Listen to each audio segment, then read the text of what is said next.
My mom coldly said, "Don't show up for Thanksgiving. We're tired of pretending to enjoy your company." She sneered, "We'll have a much better time without you there." I smiled. Then have a better time without my credit card, too. I cut off everything that night. The next day, I got 37 missed calls. Hey everyone! Before we jump into today's video, I need your help. We've noticed the channel is losing some traction, and subscribing is one of the best ways you can support us. It's quick, free, and it helps us keep bringing you awesome content. Your support means the world. Let's keep this channel growing together. Thanks so much. Now let's start the video. This is going to be really long, but I need to get this off my chest. Been sitting on this for months now, and honestly, I'm still processing it all. TLDR at the bottom, but seriously, the details matter here because this whole thing is so much deeper than just a family fight. So anyway, I 34 male and I've been the stable one in my family for as long as I can remember. While my older sister Emma, 36 female, was starting and failing businesses every other year. First it was some MLM skincare thing, then a boutique that lasted 6 months, then some online marketing company that never got off the ground. And my younger brother Jake, 29 male, was blowing through his college fund on spring break trips and a freaking Mustang convertible. I was just working. Nothing glamorous. I'm a plant supervisor at a mid-size manufacturing company in Ohio. We make automotive parts, mostly for the big three. Started on the floor right out of high school, worked my way up over 16 years. Not rich by any means, but comfortable. Good benefits, steady paycheck, profit sharing, decent 401k match, you know the drill.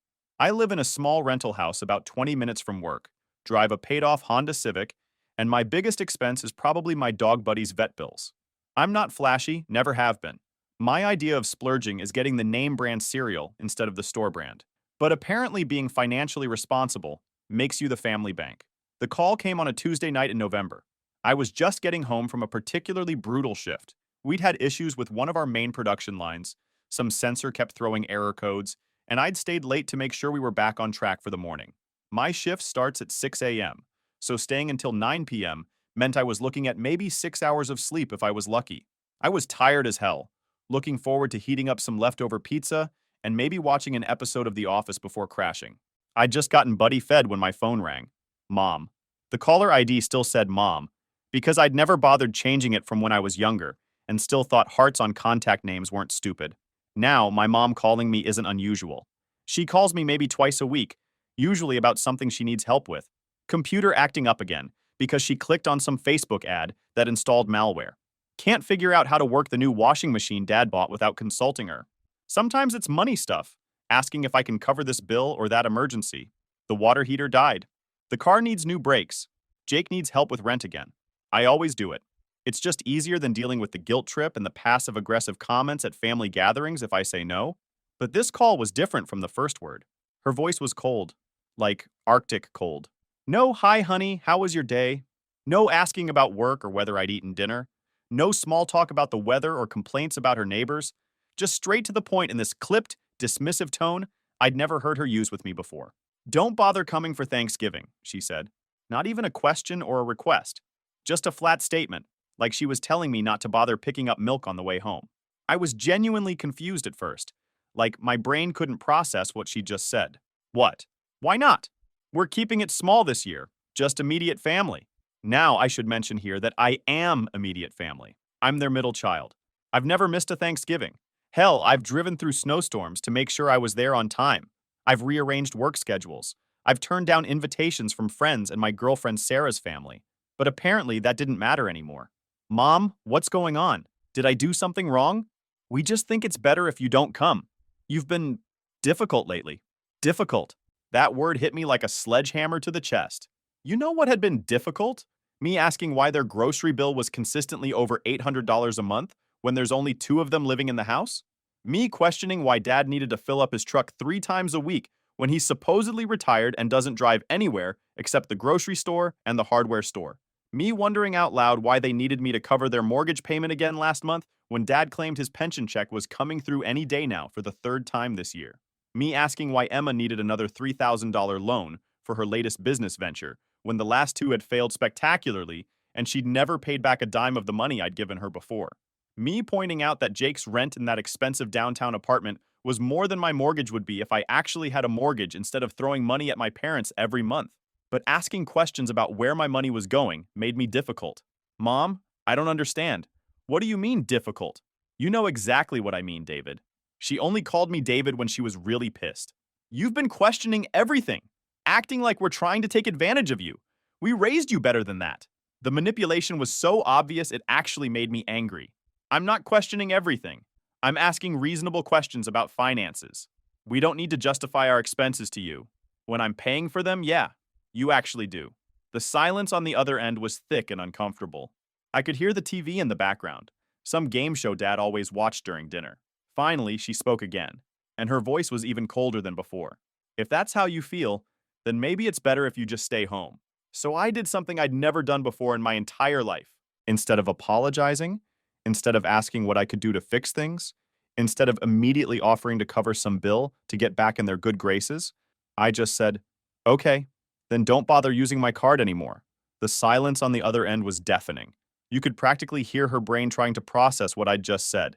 In 34 years, I had never, not once, told my parents no about money, never set a boundary, never pushed back on anything financial. What do you mean? She finally asked. And for the first time in the conversation, she sounded uncertain, shaky even. I mean exactly what I said. If I'm too difficult to have at Thanksgiving dinner, then you're too difficult to keep supporting financially. David, you can't be serious. I'm completely serious. But the mortgage is your mortgage on your house that you live in. David, I hung up. My hands were actually shaking. I set the phone down on the kitchen counter and just stared at it for probably 10 minutes, waiting for it to ring again. But it didn't. I sat down at my kitchen table and just stared at the wall, trying to process what had just happened. In that moment, something shifted inside my chest. Like, I literally felt it. This weight I'd been carrying for years. This constant low-level anxiety about money, about the next crisis, about disappointing my family. Just loosened a little. It was still there, but for the first time in forever, it felt manageable. I opened that beer and sat on my couch with Buddy, who seemed to sense something was different, because he kept looking at me with those concerned dog eyes. And for the first time in months, maybe years, I felt like I could actually breathe. After that call, I couldn't sleep. I kept thinking about that word, difficult. The more I rolled it around in my head, the angrier I got. Not the explosive, yelling kind of angry, but the cold, calculating kind. The kind that makes you start looking at things really, really carefully. So I did what any reasonable person would do at 2 a.m. on a Wednesday morning when they can't sleep, and their family just kicked them in the teeth. I logged into my online banking and started going through statements. All of them. Going back years. What I found was so much worse than I thought. See, it had started small about 5 years ago. Dad's hours got cut at the warehouse where he'd worked for 23 years. Some corporate restructuring bullshit where they laid off all the older guys and replaced them with younger workers at half the pay. They couldn't make their mortgage payment that month. Just 1 month, they said. Just until Dad found something else or until his unemployment kicked in. So I helped. $1,847. I remember the exact amount because I had to move some money around from my savings to cover it. But Dad never found something else. Or rather, he found part-time work here and there. A few shifts at Home Depot, some seasonal work during the holidays, but never anything steady, never anything that paid what he'd been making. And somehow, 1 month turned into 2, then 6, then just always. I started seeing a pattern in my bank statements that made my stomach turn. Every month, like clockwork, $1,847 for the mortgage payment. Always on the 28th of the month because that's when it was due. $400 to $600 for groceries, which seemed insane until I realized they were shopping exclusively at the fancy organic place across town instead of the regular supermarket where normal people shop.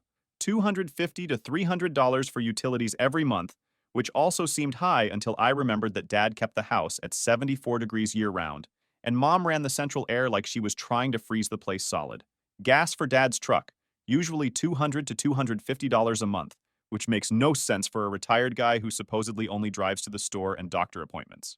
Car repairs, always something. New tires, brake work, oil changes, mysterious engine problems that always seemed to cost exactly what I could afford to give them at the time. Then there were the bigger hits.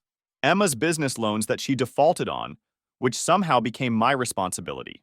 The first one was $8,000 for inventory for her boutique. The second was $12,000 for marketing and website development for her online business. The third was $3,500 for equipment for some consulting thing she was trying to start. Jake's tuition when his financial aid didn't come through. $6,000 per semester for 3 years. Except I found out later that he'd never even applied for financial aid. He'd just spent his college fund on that stupid car and spring break trips to Panama City Beach. Looking at my statements, calculating everything over and over because I couldn't believe the numbers, I figured out that over the past 5 years, I'd given my parents and siblings approximately $127,000. Not lent, given, because they never paid any of it back, and after the first few times, I stopped even pretending it was a loan. $127,000. I make good money for Ohio, about $75,000 a year with overtime and profit sharing. But I'm not rich. That was money that could have gone toward a house for Sarah and me.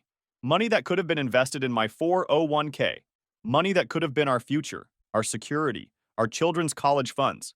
And they called me difficult for asking questions about it. But it got worse. I couldn't sleep, so I kept going through my emails, trying to piece together when everything had started snowballing. That's when I noticed something odd in my Gmail search results. There was this email thread from my sister that I'd been CC'd on by accident back in February. At the time, I just skimmed it. Something about coordinating Dad's birthday, and archived it without thinking. But the subject line nagged at me now. Re-timing. I pulled it up. The email wasn't about Dad's birthday at all. It was Emma responding to something Mom had sent her. Yeah, you're probably right about spacing it out. Dave seemed a little weird when I asked about the car repair money right after you guys got the furnace thing. Maybe I should wait until next month to bring up Jake's books? Or should Mom ask instead? My stomach dropped. I scrolled up to see Mom's original message. I think we need to be more careful about timing. David's been asking more questions lately, especially about the receipts. Emma, can you handle the textbook thing? You know how he is with educational expenses. You know how he is.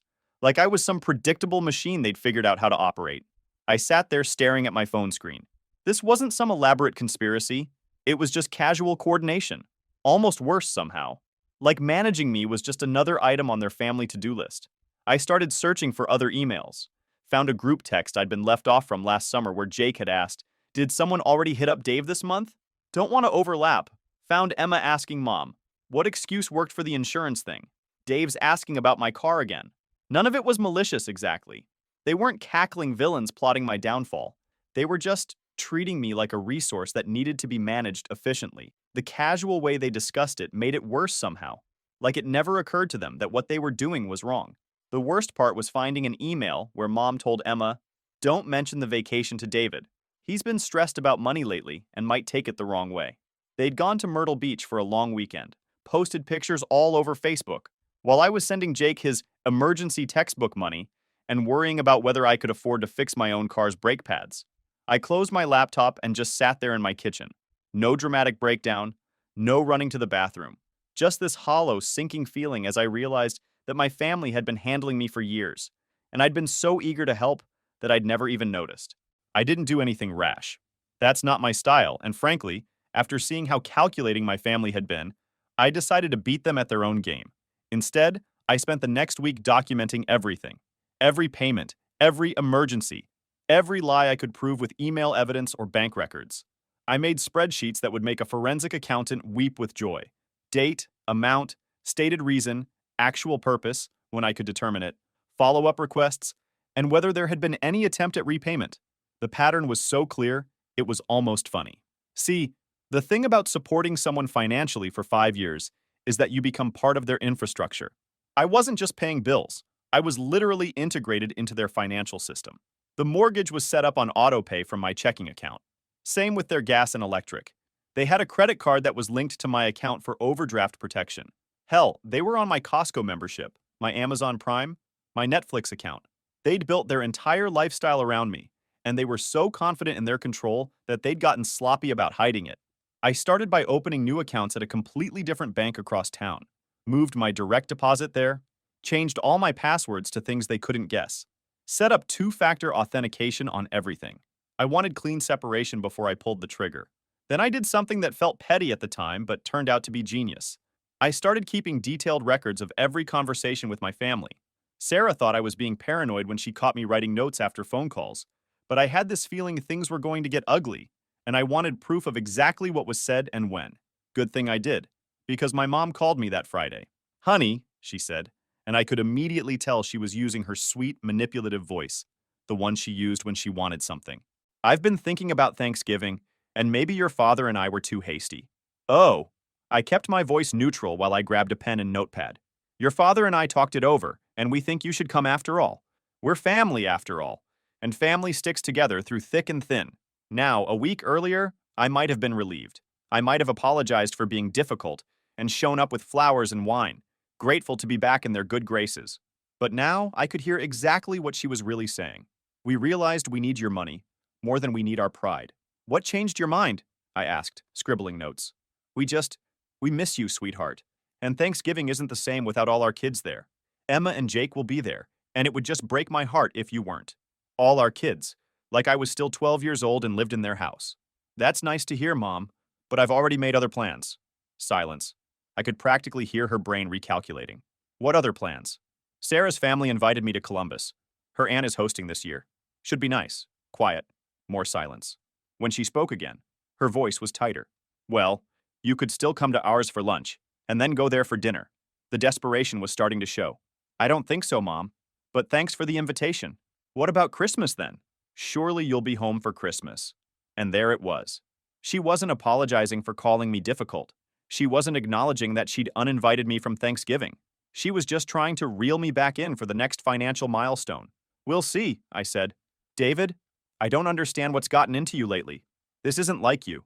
Maybe it is like me. Maybe you just never bothered to find out. Another long silence. Your father and I have been talking, and we think maybe you're stressed about money. If you're having trouble, we can… I'm not having trouble, Mom. Then what is this about? I almost told her right then. Almost laid out everything I'd discovered, all the emails, all the manipulation.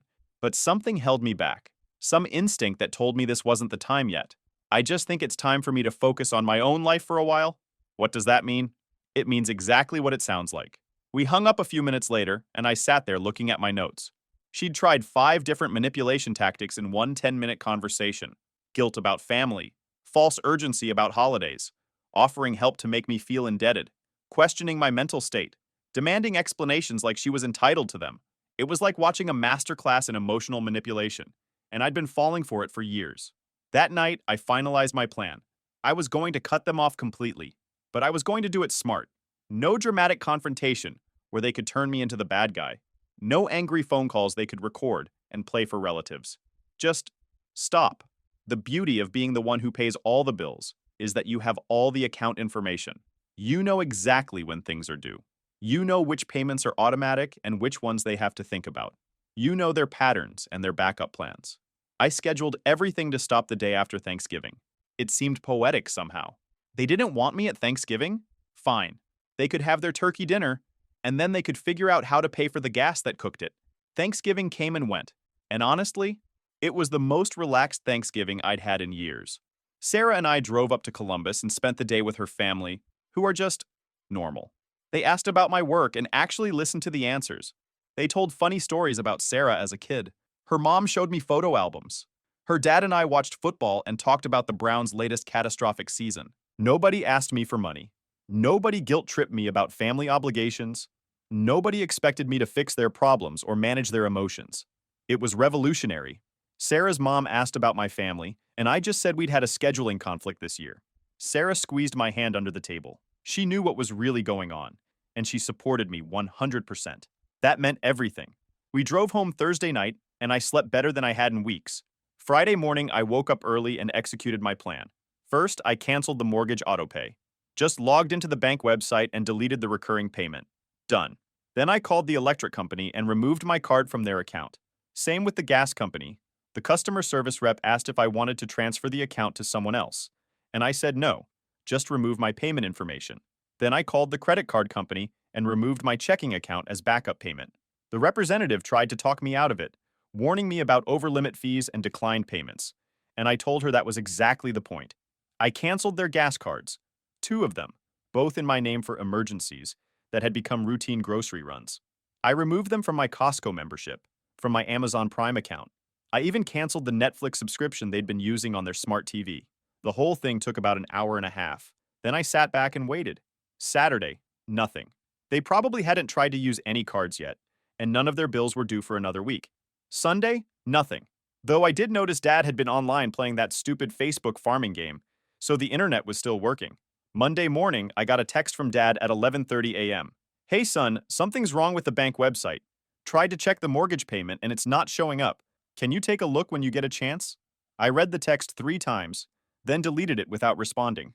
Tuesday, my phone rang 12 times between 9 a.m. and 6 p.m. I was at work, so I couldn't answer anyway. But I watched each call go to voicemail and felt this weird sense of calm, like watching a machine break down exactly the way you predicted it would. Wednesday, I got a voicemail from Mom. I saved it but didn't listen to it yet. I wanted to see how far this would escalate before I heard their version of events. Thursday, Emma called. I was getting ready for work, so I answered because I was genuinely curious what story they'd told her. Dave? What the hell is going on? Mom called me last night crying, saying you've cut off all their credit cards and they can't buy groceries. That's not exactly what happened, I said, putting her on speaker while I made coffee. Then what did happen? She said they went to Kroger yesterday and all their cards got declined. Dad tried to get gas and the same thing happened. They tried to use cards that are linked to my accounts, yes. So you did cut them off. Emma, those were my cards, on my accounts, that I pay for. Silence for a few seconds. But they need those cards. For what? For groceries. For gas. For basic living expenses. They can buy groceries and gas with their own money. What do you mean their own money? The question hung in the air like a bad smell. I mean the money they earn from their jobs. You know, like adults do. Another long silence. Dave, you can't just abandon them like this. They're our parents. Abandon. Interesting word choice. Not stop enabling or set boundaries. Abandon. Emma, can I ask you something? What?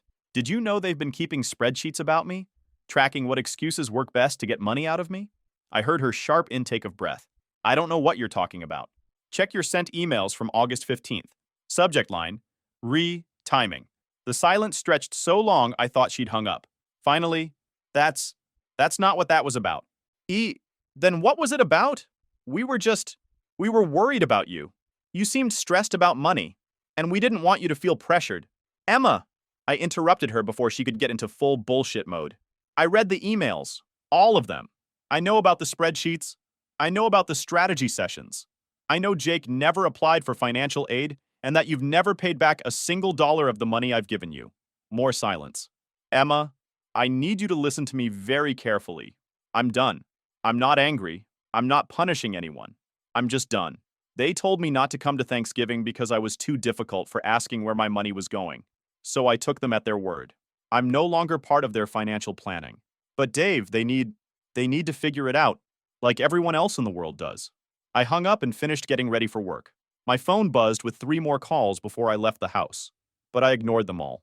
By the end of the week, I'd heard from 3 aunts, 2 uncles, my grandmother, and Jake's girlfriend's mother, who I'd met exactly twice. My parents had clearly decided that public pressure was their best strategy for getting me back in line. The funny thing was, every conversation followed the same script. They'd all heard that I'd suddenly and cruelly abandoned my parents over some minor disagreement. None of them knew about the 5 years of financial support. None of them knew about the manipulation or the planning. My parents had painted themselves as the victims of my sudden, inexplicable cruelty, which told me everything I needed to know about what came next. The calls and texts and Facebook messages were getting absolutely ridiculous. My phone was buzzing constantly with relatives I barely spoke to, all lecturing me about family loyalty and how disappointed they were in my behavior. My family had apparently launched a full-scale propaganda campaign, telling everyone that I'd cut them off without warning over some petty argument. According to the story making the rounds, I was having some kind of breakdown. Midlife crisis, maybe. Or I was under the influence of my girlfriend Sarah, who they'd apparently decided was manipulating me against my family. The version I heard from my cousin Beth was that I'd refused to help with a small emergency expense and then flew into a rage and cut off all contact. None of it was true, obviously, but it was believable enough that people were buying it. Because who would believe that parents would systematically manipulate and financially exploit their own son? That was the kind of thing that happened to other people, not to nice middle-class families from Ohio. That's when I realized they were never going to tell the truth. They were going to paint me as the villain no matter what happened, no matter how reasonable I tried to be. So I decided to give them something to really be upset about. I spent a weekend putting together a document, 15 pages, meticulously organized, with charts and graphs and color coding. Every payment I'd made for the past 5 years. Every emergency that had turned out to be routine expenses, they just didn't want to budget for. Every lie I could document with email evidence or bank records. The mortgage payments, $1,847 per month for 60 months. Total, $110,820. The utilities, average $275 per month for 60 months. Total, $16,500. The credit card bills, groceries, gas, miscellaneous expenses. Total, $43,000.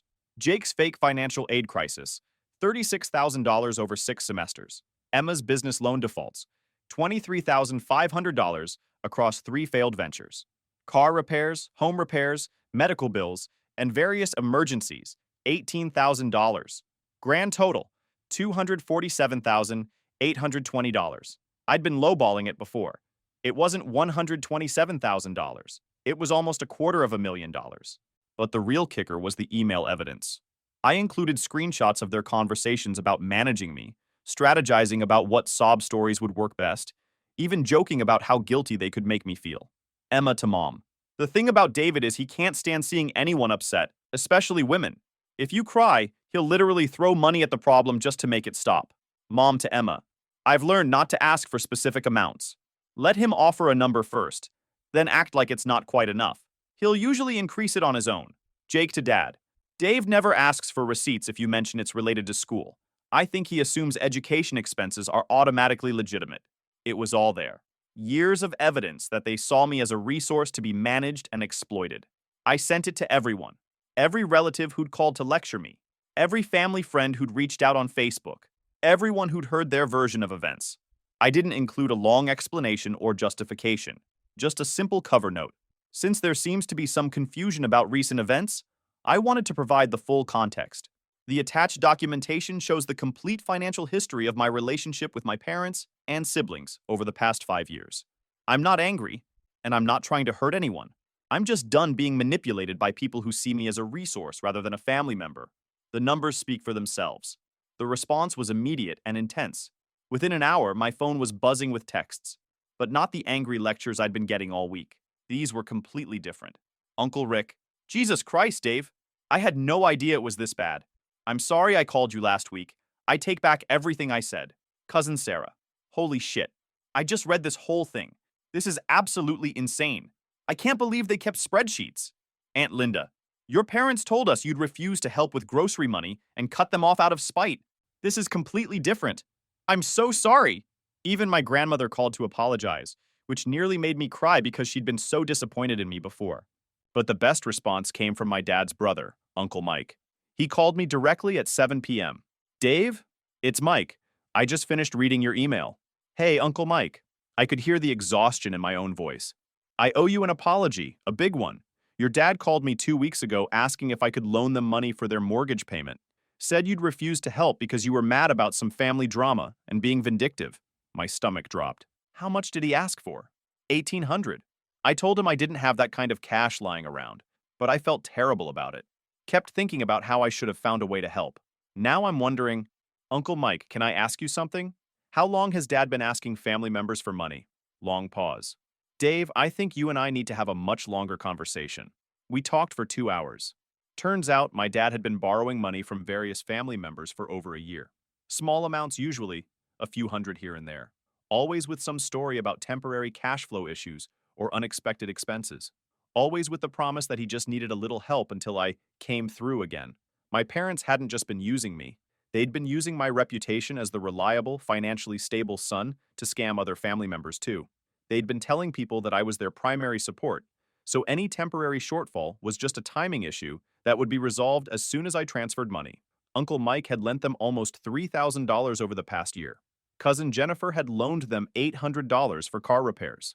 Aunt Carol had been buying their groceries once a month because Dad told her I was traveling for work and couldn't transfer money right away.